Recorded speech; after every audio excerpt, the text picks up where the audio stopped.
G'day, Geoff Lewis here from Seriously Series, and today another workshop update video, but I'm in a different part of Australia. What I thought I'd show to you is my Series 1 collection that I've got, and obviously I do share this collection with another good friend of mine too.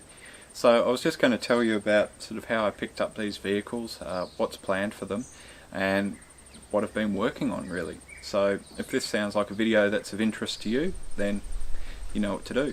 Stay tuned.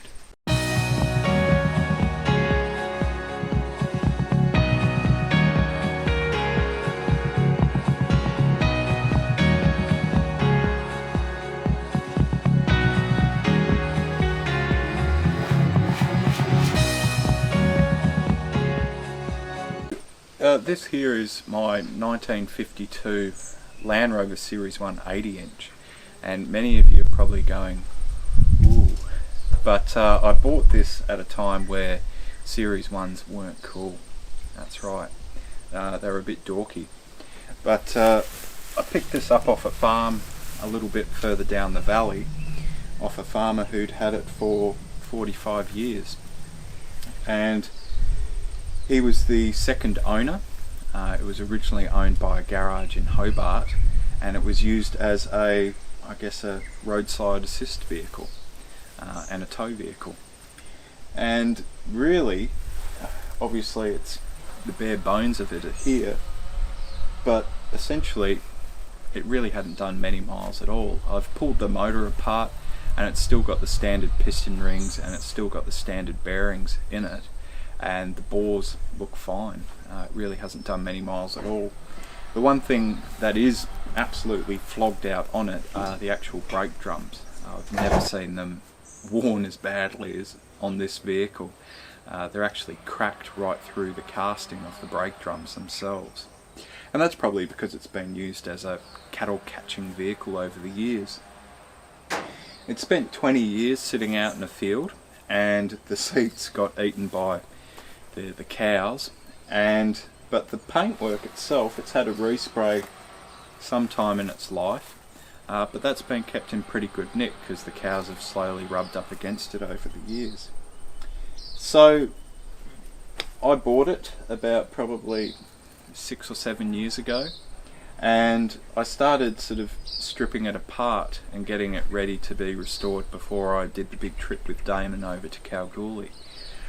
So now, obviously being on the other side of the country here in Tasmania, I try and do a little bit of work on it each time I come back to see friends and family. So I've just been putting some new universal joints in it, in the prop shafts at the moment, and yeah, just slowly tackling it bit by bit. So anyway, it's in pretty good nick for its age. There's a little bit of rust in the firewall, which is to be expected, but the chassis is in good nick. And hopefully over the coming years it'll all become one again and get it back on the road. This is the other one. I partly own this with a friend of mine. We went halves in it, and many of you will probably be quite surprised at this. It is a 107 inch, and I believe it's 56 or 57, and some of you might say that's a 109, but we believe it to be a 107 inch station wagon. And I believe that only a bit over 1,000 of these were actually produced. They weren't produced by Land Rover, they were produced by a coach building establishment, I believe in Birmingham. 20 of them were kept in the UK, I believe, and the rest were exported. And they weren't a cheap car. They were sort of the Range Rover of their day, really. And this one is very unique because we believe it was purchased by the Hydroelectric Commission here in Tasmania, and they built a number of vast dams, our hydroelectric schemes around Tasmania. And this one, once again, was actually owned by the same gentleman who owned the 80-inch, came from the same farm, and basically all he did was drive from his farm a couple miles up the road to the sawmill each day, and that was it. So once again, really hasn't done many miles at all. The valve guide seals need to be replaced on it, but other than that it runs. this is something that we're sort of holding off on because we really want to go over it with a fine-tooth comb and make sure that it's restored right and it's not, you know, done wrong or in bad taste. But yeah, very, very fortunate. And when we picked it up at the time, we just didn't know how rare these vehicles actually are. And they are by far the most ugliest Land Rover that they ever made. But it's just really interesting.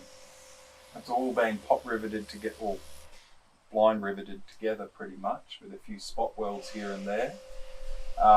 You've still got the 2-litre engine in it. It's still got the original transmission, front and rear differentials, so it really hasn't been altered in any way. Even the wiring itself, people haven't, you know, tried to put a cassette player in or anything like that. So that's what makes this vehicle so amazing, really.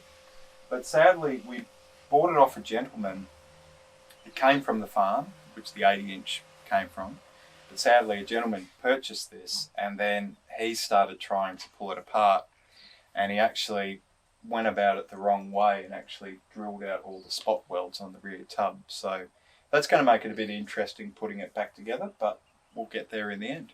So anyway, watch this space and we'll finally get to this. The great thing about Land Rovers is you can leave them in the shed and they won't go anywhere. So it's not going anywhere, it's undercover, so we'll get to it eventually. But anyway, hopefully you've enjoyed this video. If you have, as always, click on that subscribe button down below. It does make a big difference. And if you're enjoying the content here, check us out on Patreon. And if that's not your cup of tea, you can support us via PayPal by clicking on the web link in the content section down below to our website. Anyway, hope to see you in our next video.